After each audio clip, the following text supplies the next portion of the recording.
Hi students, greetings from Mr. Burns. Welcome back to school. We're getting set to start our new school year. I'm excited, and I thought maybe to kick things off, one of the things that I would do is go over our Trojan Pride. And our Trojan Pride is simply the 5 rules that if we all kind of lived our lives by, our great school would be an even more wonderful place. More learning would go on. We'd have better relationships with each other. That's student to student and that's student to adult. So let's take a deep dive into our Trojan rules. The first Trojan rule I got up there is called personal responsibility. Yeah, personal responsibility. So what does personal responsibility mean?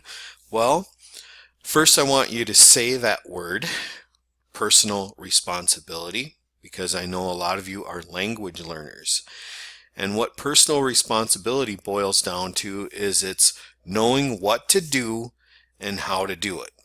So let me give you some positive examples of personal responsibility.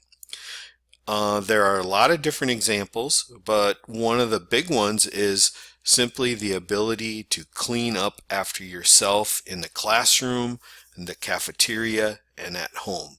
When you clean up after yourself, you are showing personal responsibility. Now let's do a negative example of personal responsibility.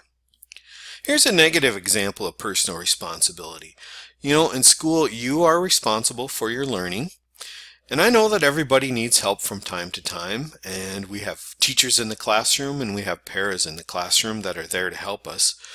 But if you ask for help on every single question, that's a good example of negative responsibility. You are not taking control of your learning. Instead, an adult is doing your learning for you. So personal responsibility is an important rule that we need to follow both in school and in life.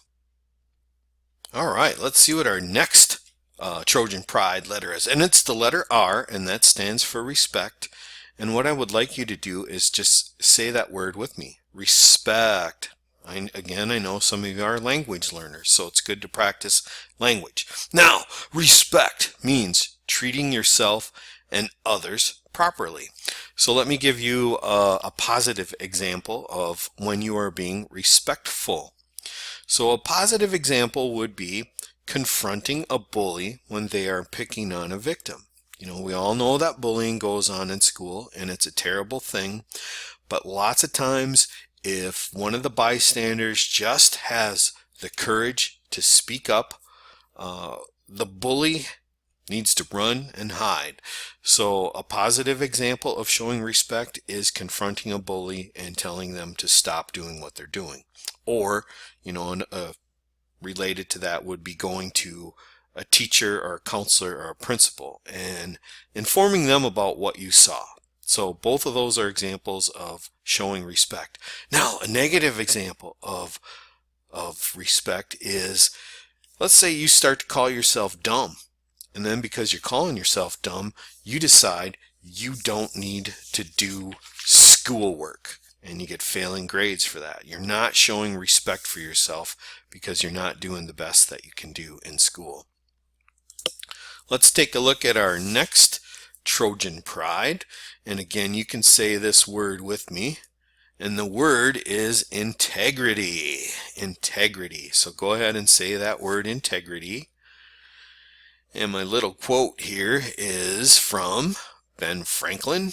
Ben Franklin was one of our founding fathers of the United States, so he's kind of like George Washington.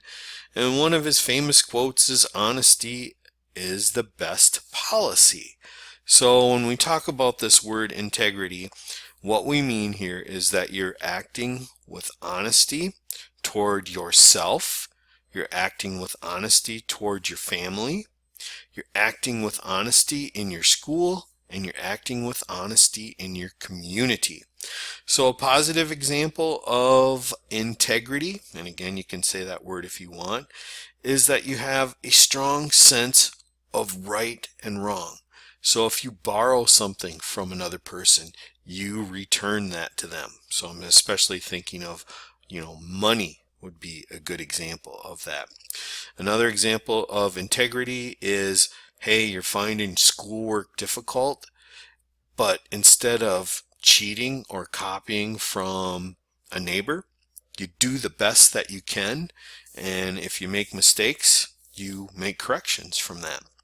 So let me give you a negative example of integrity, and I just gave you two again, so it's important to go back over those.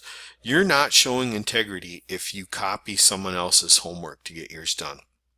You're not showing integrity if you cheat on a test to do better in school. You're also not showing integrity if you take money from a family member without them knowing it. So what is it when we take things without knowing, without another person's permission? Well, usually they call that stealing. All right, we're going to take a look at the next letter in Trojan pride. And we got this big word, discipline. And okay, go ahead and take a look at that screen there. There's a good negative example of not being disciplined. It's an angry parent at a sporting event screaming at a referee because they've made a bad call. So discipline really means self-control. And it's kind of like letting others see the best person that you are at all times. So a positive example is, we all run through life and come across people that we disagree with.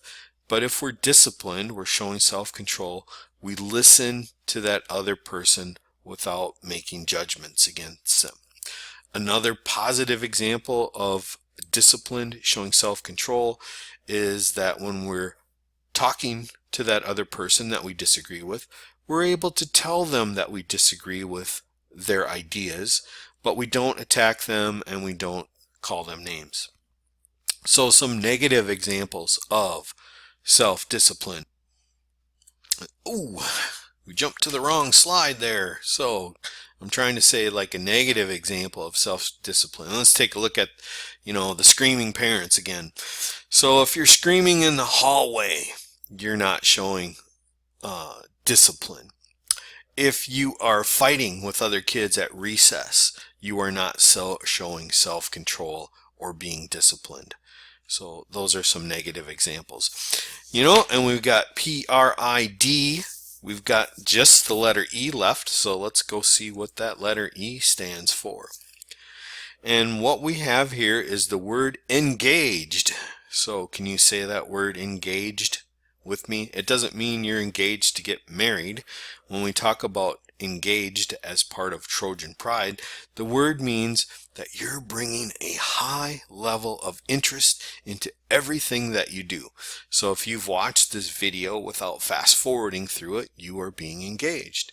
If you are awake and alert in your classes and following along, you're engaged. If you're stuck on something and you raise your hand for help, you're being engaged. So those are some positive examples. Like I said, participating in class and not being afraid to make mistakes because you know that you're going to learn from these mistakes. Those are positive examples of engaged. Negative examples of engaged. Take a look at the kids sleeping in class in this picture. There's a good negative examples there. But maybe one important negative example that I should highlight for everyone is when you choose to become a follower of kids who don't like school and kids who cause problems in school. Because the tendency is you tend to act like the people that you're hanging around with. So if you hang around with somebody that smokes cigarettes, you are probably going to smoke cigarettes. If you hang around with a person that drinks alcohol, you are going to become a person that probably drinks alcohol. So those are some negative examples of engaged. Remember, Trojan Pride, P-R-I-D-E, is our 5 simple rules for getting along in school. And if we do a better job of, making them our code for life, our school, our great school, we have a great school here, is going to be an even better and safer place. And students are going to learn more and you're going to be happier. So this is Mr. Burns signing out. You can rewind this video if you need to watch any part of it over again.